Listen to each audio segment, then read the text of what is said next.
কথা আছে গাইস, এই যে আমার আব্বু আম্মুর দুজনেরই ডায়াবেটিক, সেটা তো আপনারা জানেন। তা আমার আব্বু এই যে যে একখান সরালা দই কিনে নিয়ে এসেছে।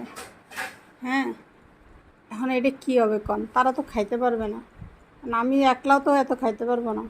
আসেন আমরা মিষ্টি মুখ করি।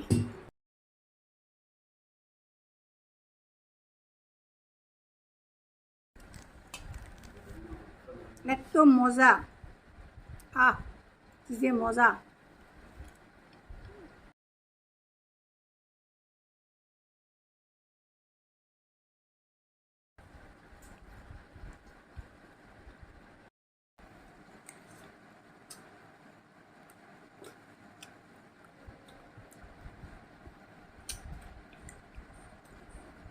এবার হচ্ছে বাদ দিয়ে